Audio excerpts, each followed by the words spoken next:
Section 1. You will hear a man phoning to inquire about a job vacancy. First, you have some time to look at questions 1 to 4.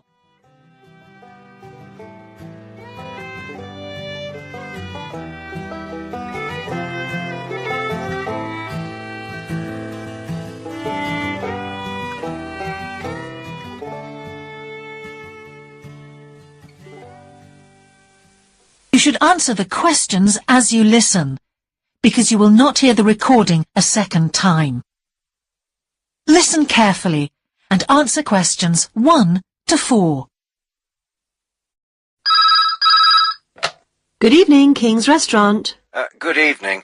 I'm ringing about the job I understand you have vacant. Oh, yes. I'd like to find out a few more details, if I may. Yes, of course. Can I take your name? It's Peter Chin.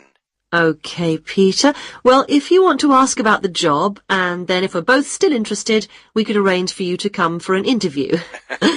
Great, thanks. I'm afraid I missed the advert for the job, but heard about it from a friend. That's no problem at all. What would you like to know?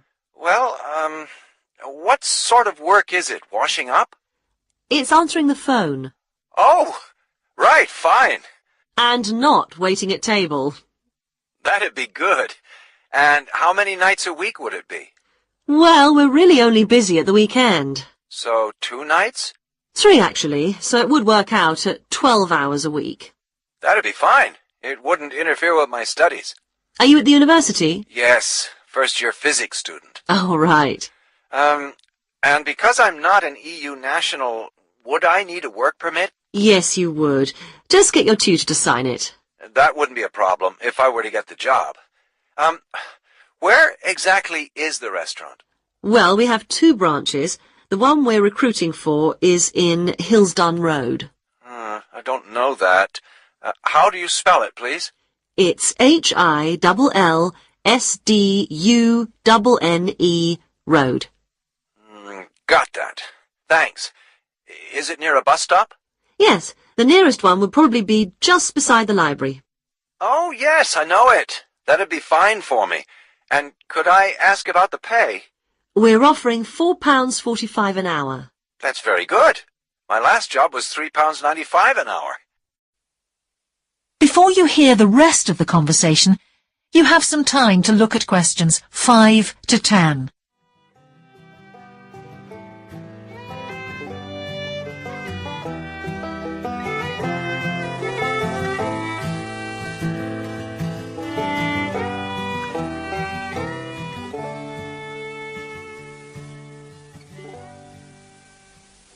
Now listen and answer questions 5 to 10.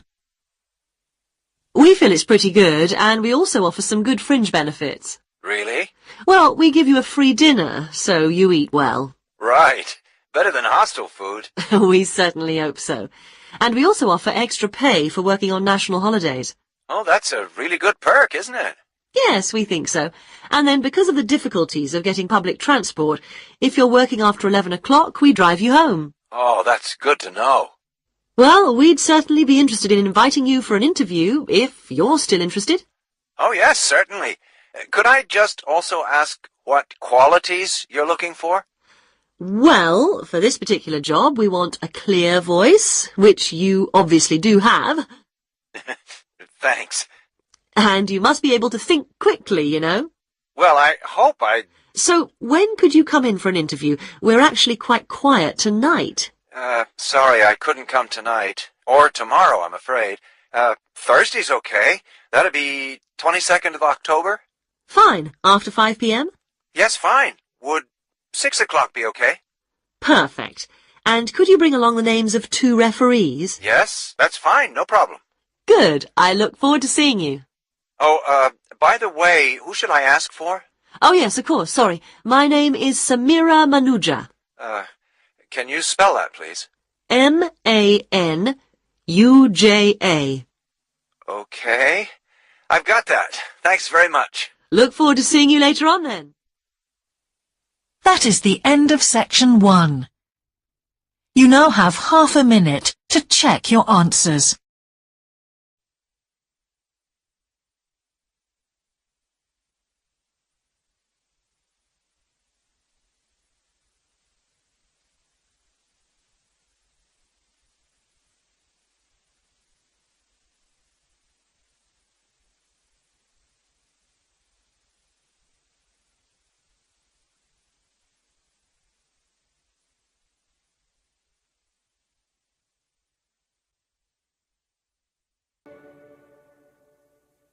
Section 2. You will hear part of a radio programme about the opening of a new local sports shop. First, you have some time to look at questions 11 to 16.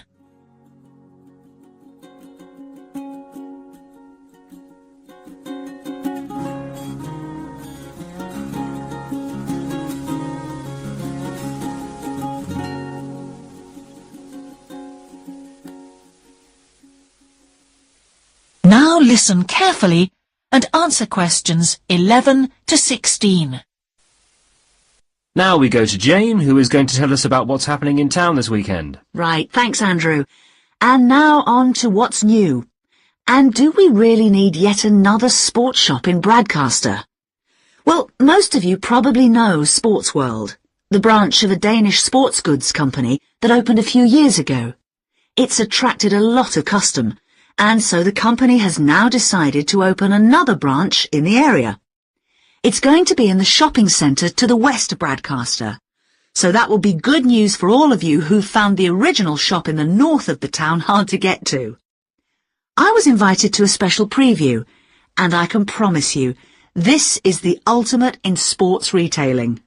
The whole place has been given a new minimalist look with the company's signature colours of black and red. The first 3 floors have a huge range of sports clothing as well as equipment, and on the top floor there's a cafe and a book and DVD section. You'll find all the well-known names as well as some less well-known ones. If they haven't got exactly what you want in stock, they promise to get it for you in 10 days, unlike the other store where it can take up to 14 days. They cover all the major sports, including football, tennis and swimming. But they particularly focus on running, and they claim to have the widest range of equipment in the country. As well as that, a whole section of the 3rd floor is devoted to sports bags, including the latest designs from the States. If you can't find what you want here, it doesn't exist. Before you hear the rest of the programme, you have some time to look at questions 17 to 20.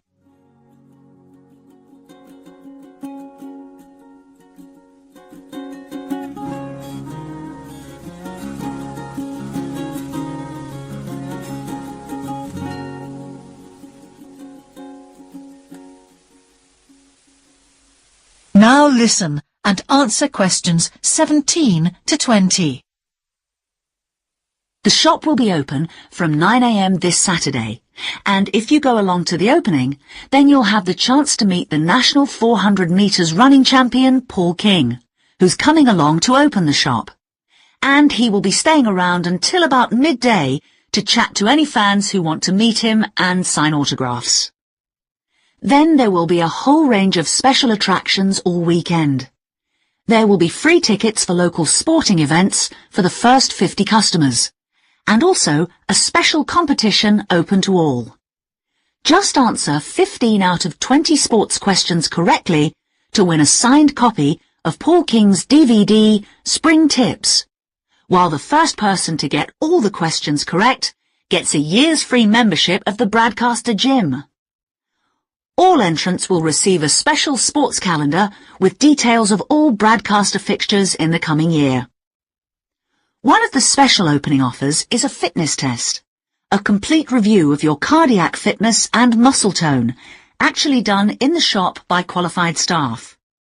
This would normally cost £30, but is available at half price for this month only. There are only a limited number of places available for this, so to make a booking, phone 560-341. In addition, if you open an account, you get lots more special offers, including the chance to try out equipment at special open evenings. That is the end of section 2. You now have half a minute to check your answers.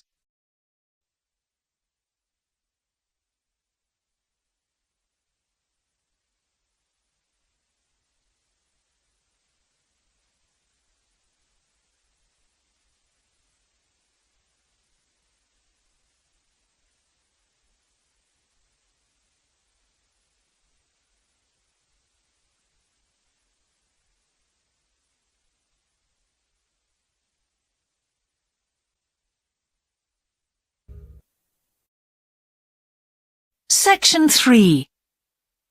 Two overseas students called Spiros and Hiroko have just finished the first semester of their university course. They are discussing with their English language teacher how they coped with the course. First, you have some time to look at questions 21 to 25.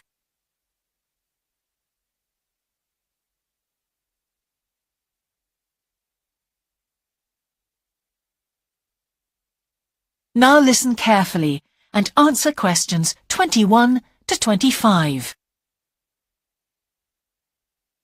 Before we start, Spiros and Hiroko, thanks for coming in today to talk about your recent study experiences, and congratulations to you both in doing so well in your first semester exams. Thank you. I'd like to discuss with you the value of the English for Academic Purposes course you did here last year before starting your university course. Spiros, if I could start with you, what parts of the program have now proved to be particularly valuable to you? I think that having to do a seminar presentation really helped me. For example, a couple of weeks ago in our marketing subject, when it was my turn to give a presentation, I felt quite confident. Of course, I was still nervous, but because I had done one before, I knew what to expect. Also, I know I was well prepared, and I had practiced my timing. In fact, I think that in relation to some of the other people in my group, I did quite a good job, because my overall style was quite professional. What about you, Hiroko? That's interesting. In my group, I was really surprised by the way the students did their presentations. They just read their notes aloud. Can you believe that? They didn't worry about their presentation style or keeping eye contact with their audience. And I remembered that these things were really stressed to us in the course here. So, how did you approach your presentation, Hiroko? Well, to speak frankly, I read my notes too. At the time, it was a relief to do it this way, but actually when I had finished, I didn't feel any real sense of satisfaction. I didn't feel positive about the experience at all. That's a pity. You know, although I was pleased with my presentation, I am not so pleased with my actual performance right now in the tutorials. During the whole semester, I've not said anything in our tutorial discussions. Not a word. Really, Spiros? Why's that? Do the other students talk too much? It's partly that, but it's mostly because I have had no confidence to speak out. Their style of speaking is so different. It's not the style we were used to during the course. They use so many colloquialisms. They're not very polite, and sometimes there seems to be no order in their discussion. Also, they are very familiar with each other, so because they know each other's habits, they can let each other into the discussion. You're right, Spiros. I've experienced that too. Before you hear the rest of the conversation, you have some time to look at questions 26 to 30.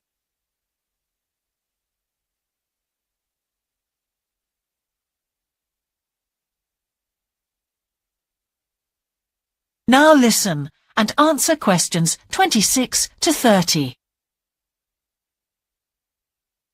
For most of this semester, I've said absolutely nothing in tutorials. But recently, I've been trying to speak up more, and I just jump in, and I've noticed an interesting thing. I've noticed that if they thought my point was interesting or new, then the next time they actually asked for my opinion. And then it was much easier for me to be part of the discussion. Oh, that's great, Hiroko. I hope that happens for me next semester. I'll have to work hard to find some interesting points. What helped you to find these ideas? I think that one thing that helped me with this was the reading. I've had to do so much reading this semester just to help me make sense of the lectures.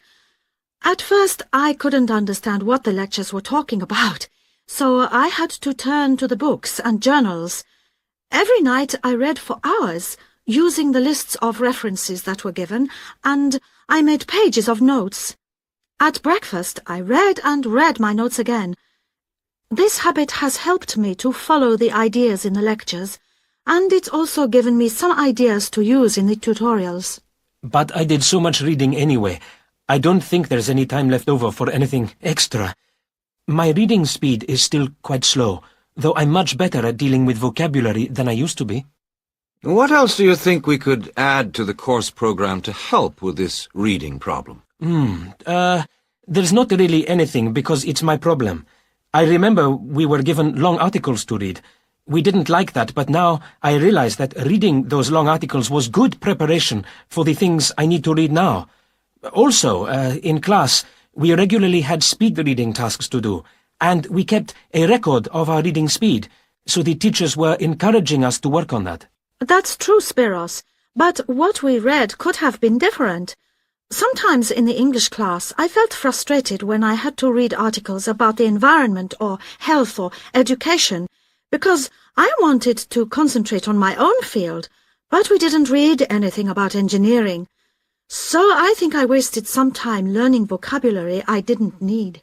But surely the strategies you were taught for dealing with that vocabulary were helpful? Yes, but psychologically speaking, I would have felt much better working on reading from my own field.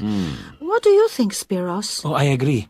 That would have helped my confidence too, and I would have been more motivated. It was good, though, that we could work on our own topics when we wrote the research assignments. Okay, let's move on to writing now. That is the end of section 3. You now have half a minute to check your answers.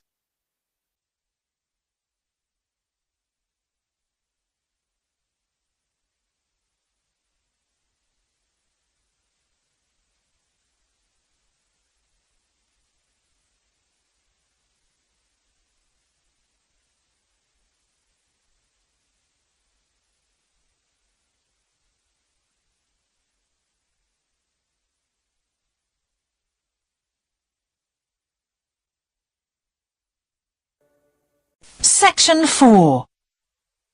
You will hear part of a lecture about a problem related to the behaviour of certain sea creatures. First, you have some time to look at questions 31 to 40.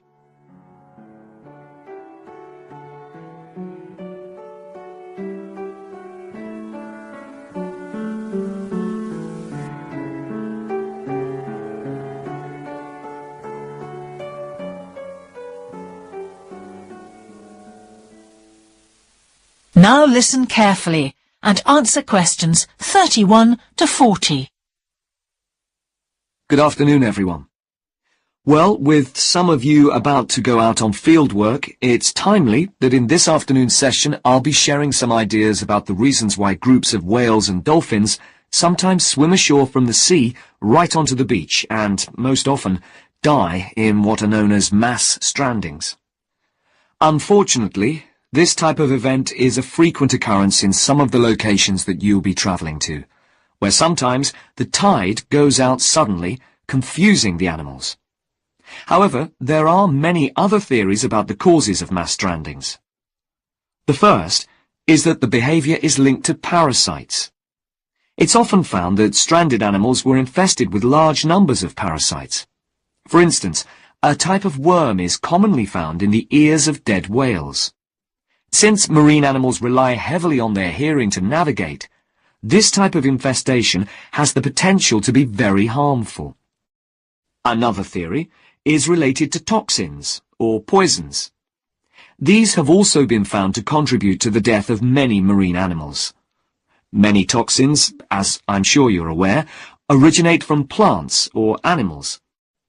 The whale ingests these toxins in its normal feeding behaviour, but whether these poisons directly or indirectly lead to stranding and death seems to depend upon the toxin involved.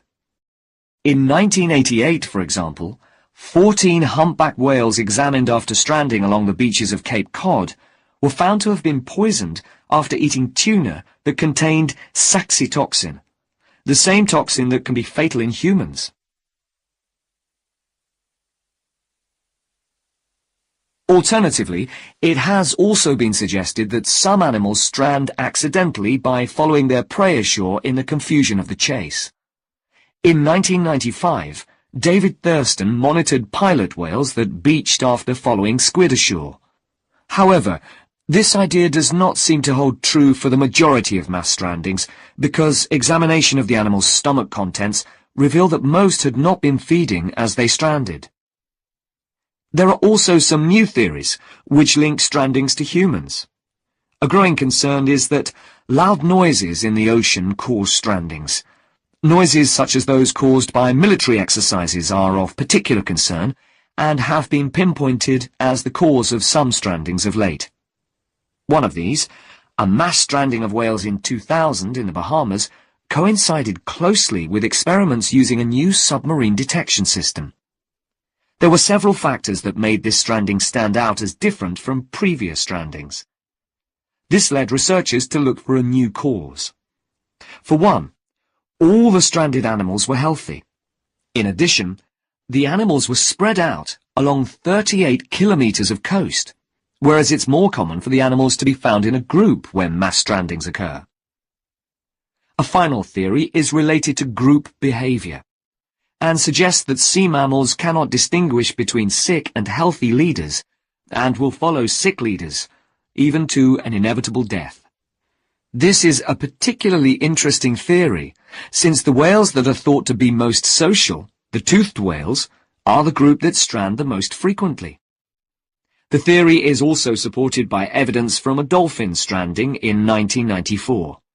Examination of the dead animals revealed that, apart from the leader, all the others had been healthy at the time of their death. Without one consistent theory, however, it is very hard for us to do anything about this phenomenon except to assist animals where and when we can. Stranding networks have been established around the world to aid in rescuing animals and collecting samples from those that could not be helped.